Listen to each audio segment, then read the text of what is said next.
Assalamualaikum warahmatullahi wabarakatuh. Kembali lagi dengan saya Devi Puspita, dan pada video kali ini saya akan kembali mempresentasikan buku baru, yaitu Influence: The Psychology of Persuasion pada chapter yang pertama. Jadi pada chapter yang pertama kita akan belajar mengenai influence. Chapter 1 yaitu Weapon of Influence atau senjata pengaruh terhadap orang lain. Di sini disampaikan dari Albert Einstein berkata bahwa everything should be made as simple as possible but not simpler. Dan pada chapter ini disampaikan pada tahapan awal itu ada sedikit cerita dari seseorang di sebuah toko perhiasan di Arizona. Toko perhiasannya itu berada di sebuah tempat wisata seperti itu, dan di sana perhiasan yang dijual itu tidak begitu laku pada saat itu, dan itu membuat seorang kepala sales di toko tersebut merasa pusing dan juga stres dan bingung gimana caranya biar perhiasan yang dijual pada saat itu laris.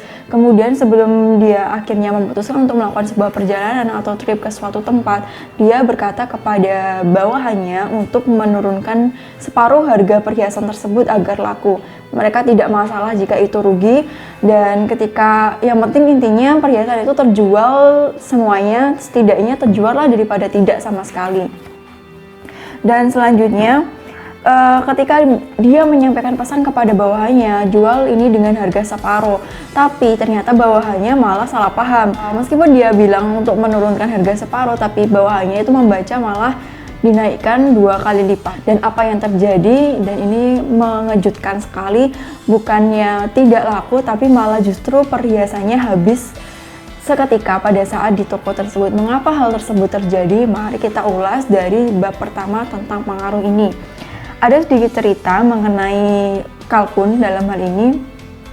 Kalkun itu ternyata ketika dia mendengar suara cip-cip seperti itu, dia akan jiwa keibuannya akan tumbuh, dan kemudian dia akan merawat anak-anaknya yang mengeluarkan suara seperti itu. Tapi apa yang terjadi ketika anaknya tidak mengeluarkan suara cip-cip tersebut? Dia bisa saja menghiraukan anak-anaknya dan kemudian malah membunuh anaknya tadi. Kenapa seperti itu? Ternyata cip-cip tadi itu merupakan sebentuk fixed action pattern. Fixed action pattern yaitu bentuk sebuah pola tindakan tetap. Pola tindakan tetap berarti ketika ada suara seperti itu, maka dia otomatis jiwa keibuannya akan muncul. Tapi ketika tidak ada suara seperti itu, maka dia akan kehilangan jiwa keibuannya dan tidak menganggap anak-anaknya tadi. Begitu juga dengan kita. Kita lebih mengenal cip-cip ini seperti halnya stereotype atau suatu hal yang sering kita biasa, sesuatu yang sudah biasa terus kemudian kita ikuti. Misalnya saja contoh, sudah menjadi sebuah stereotip dalam masyarakat bahwa seorang perempuan itu lebih lembut daripada laki-laki, seorang laki-laki lebih kuat daripada perempuan. Sudah membentuk stereotip seperti itu, padahal tidak semuanya seperti itu. Perempuan bisa juga hidup mandiri dan juga memimpin laki-laki. Tidak selamanya perempuan berada di bawah laki-laki seperti itu. Kadangkala malah justru ketika perempuan ini mau beraksi, dia justru lebih powerful berkali-kali daripada laki-laki itu sendiri. Itu adalah stereotip dalam masyarakat yang sudah kita kenal sejak lama.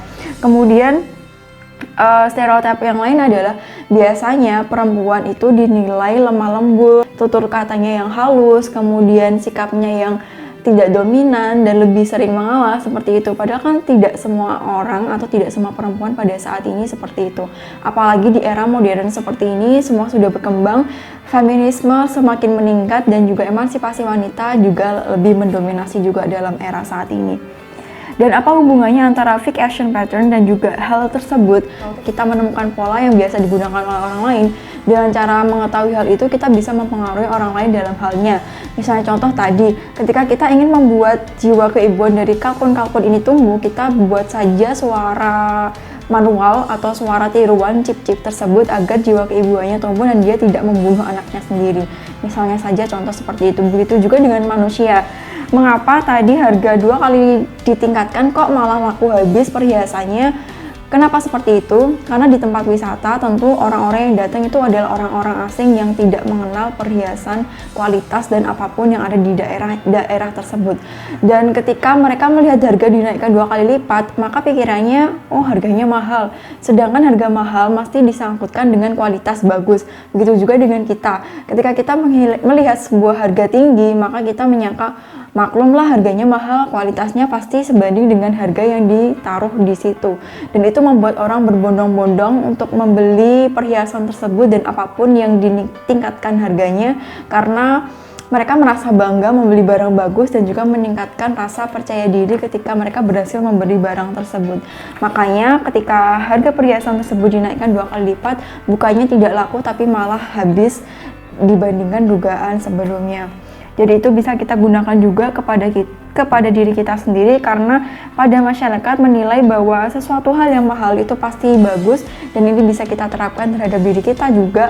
Ketika kita menaruh standar yang tinggi dalam diri kita, pasti kita akan terlihat lebih classy atau lebih berkelas daripada sebelumnya. Dan ketika kita lebih berkelas daripada sebelumnya, kita juga akan mendapatkan apa yang sebanding daripada apa yang kita lakukan.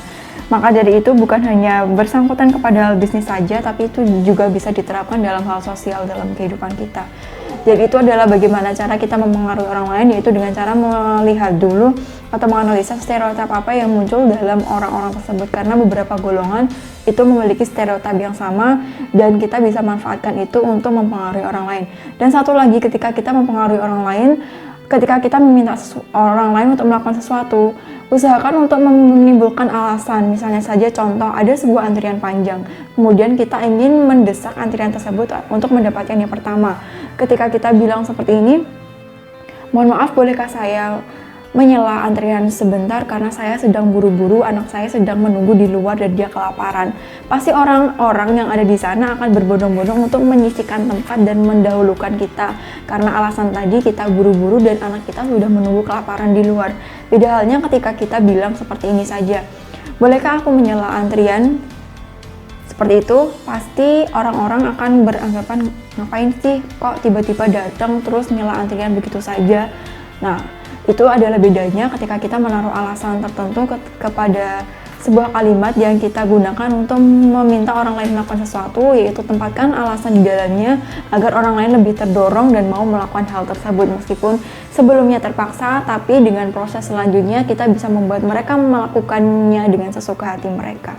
Jadi itu yang bisa saya sampaikan dari chapter yang pertama, Weapon to Influence, atau senjata mempengaruhi, karena ini sangat penting sekali dalam kehidupan kita, karena kita hidup dengan banyak orang dan pasti kita tidak bisa melakukan apapun sendiri, kita pasti minta bantuan orang lain, dan agar orang lain mau melakukan apa yang kita inginkan dengan ikhlas dan juga dengan kehendak hatinya sendiri, meskipun pada awalnya terpaksa, kita bisa belajar bagaimana mempengaruhi orang lain dengan cara tahu stereotip mereka dan juga memberikan alasan mengapa mereka harus melakukan apa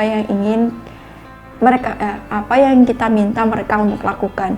Jadi itu yang bisa saya sampaikan. Semoga ini bermanfaat untuk kita semua. Kita akan terus belajar bagaimana cara bersosialisasi dan berkomunikasi dengan baik, karena kehidupan yang sukses tidak terlepas dari kualitas komunikasi yang bagus kepada orang lain juga. Terima kasih. Semoga kita bisa mengambil segala pelajaran yang kita sampaikan dari chapter ini dan bisa kita gunakan dalam kehidupan kita sehari-hari. Sampai jumpa di next video bersama saya dengan Devi Puspita dari Monster Squad. Wassalamualaikum warahmatullahi wabarakatuh.